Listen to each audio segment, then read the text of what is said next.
Hello, and thank you for joining me in Annie Stories. Today, I'll be reading English fairy tales retold by Flora Annie Steele called The Two Sisters. Have a listen with me to discover how siblings can be total opposites in their nature. So without further ado, let us begin. The Two Sisters. Once upon a time, there were two sisters who were as like each other as two peas in a pod. But one was good, and the other was bad-tempered.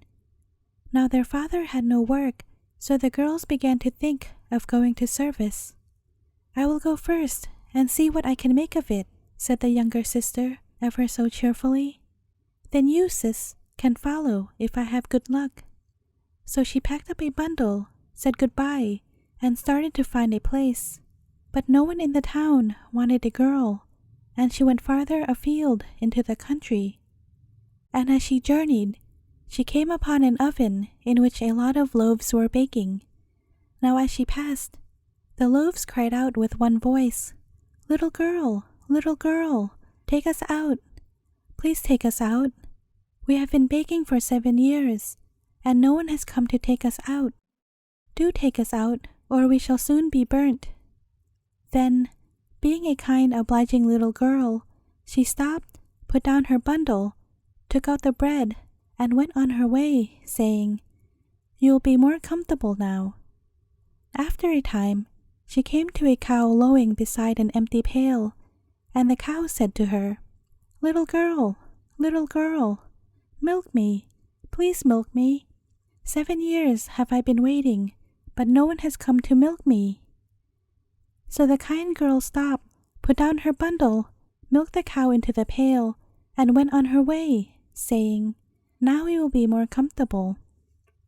By and by, she came to an apple tree, so laden with fruit that its branches were nigh to break, and the apple tree called to her, little girl, please shake my branches. The fruit is so heavy, I can't stand straight." Then the kind girl stopped, put down her bundle, and shook the branches so that the apples fell off, and the tree could stand straight. Then she went on her way, saying, "You'll be more comfortable now." So she journeyed on, till she came to a house where an old witch woman lived.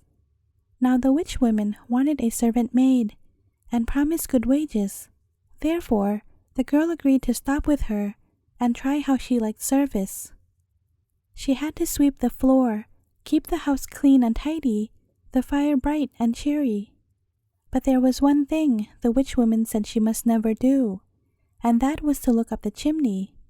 "If you do," said the witch woman, "something will fall down on you, and you will come to a bad end." Well, the girl swept and dusted and made up the fire, but never a penny of wages did she see. Now the girl wanted to go home, as she did not like witch service. For the witch used to have boiled babies for supper, and bury the bones under some stones in the garden. But she did not like to go home penniless, so she stayed on, sweeping and dusting and doing her work, just as if she was pleased. Then one day, as she was sweeping up the hearth, down tumbled some soot, and, without remembering she was forbidden to look up the chimney, she looked up to see where the soot came from, and lo and behold, a big bag of gold fell plump into her lap. Now the witch happened to be out on one of her witch errands, so the girl thought it a fine opportunity to be off home. So she kilted up her petticoats and started to run home, but she had only gone a little way when she heard the witch woman coming after her on her broomstick. Now the apple tree she had helped to stand straight happened to be quite close, so she ran to it and cried, apple tree, hide me, so the old witch can't find me. For if she does, she'll pick my bones and bury me under the garden stones." Then the apple tree said, "Of course I will. You help me to stand straight, and one good turn deserves another." So the apple tree hid her finely in its green branches, and when the witch flew past, saying, "Tree of mine, oh tree of mine, have you seen my naughty little maid? With a willy wag and a great big bag, She's stolen my money, all I had." The apple tree answered, "No, mother dear, not for 7 year." So the witch flew on the wrong way, and the girl got down, thanked the tree politely, and started again. But just as she got to where the cow was standing beside the pail, she heard the witch coming again. So she ran to the cow and cried, "Cow, cow, please hide me so the witch can't find me. If she does, she'll pick my bones and bury me under the garden stones." "Certainly I will," answered the cow. "Didn't you milk me and make me comfortable? Hide yourself behind me, and you'll be quite safe." And when the witch flew by and called to the cow, "Oh, cow of mine, have you seen my naughty little maid, with a willy willy wag and a great big bag, who stole my money, all that I had?" She just said politely, "No, mother dear, not for 7 year." Then the old witch went on in the wrong direction, and the girl started afresh on her way home. But as she got to where the oven stood, she heard that horrid old witch coming behind her again. So she ran as fast as she could to the oven and cried, "Oh, oven, oven, hide me, so as the witch can't find me. For if she does, she'll pick my bones and bury them under the garden stones."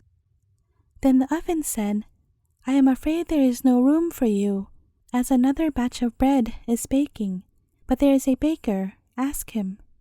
So she asked the baker, and he said, "Of course I will. You saved my last batch from being burnt. So run into the bakehouse. You will be quite safe there, and I will settle the witch for you." So she hid in the bakehouse, only just in time, for there was the old witch calling angrily, "Oh, man of mine, have you seen my naughty little maid, with a willy willy wag and a great big bag, who stole my money, all I had?" Then the baker replied, "Look in the oven, she may be there." And the witch alighted from her broomstick and peered into the oven, but she could see no one. "Creep in and look in the farthest corner," said the baker slyly, and the witch crept in, when, bang! He shut the door in her face, and there she was, roasting.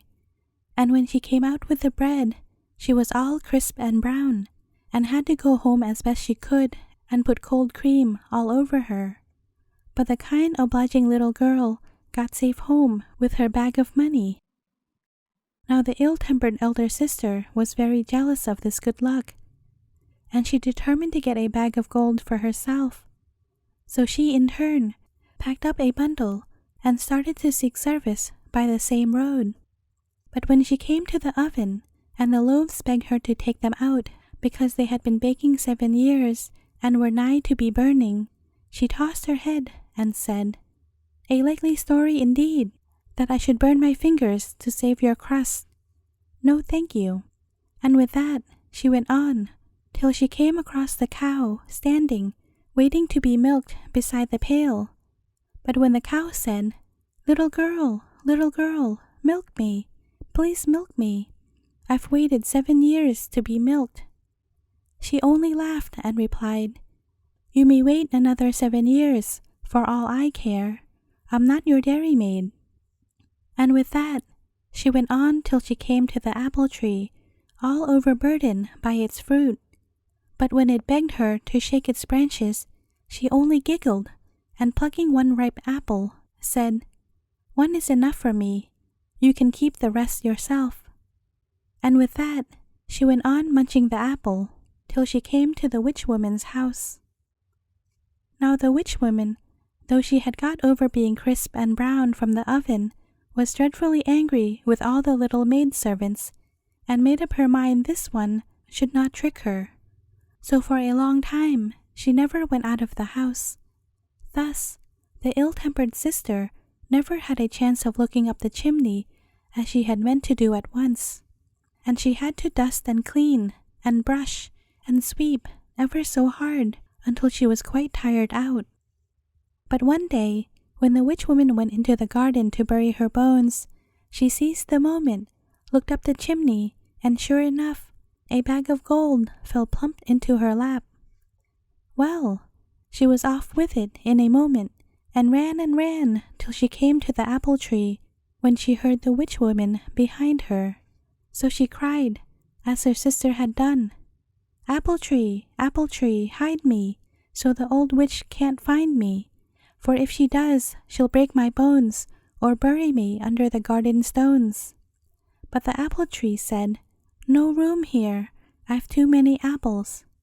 So she had to run on. And when the witch woman on her broomstick came flying by and called, "Oh, tree of mine, have you seen a naughty little maid with a willy wag and a great big bag, who's stolen my money, all I had?"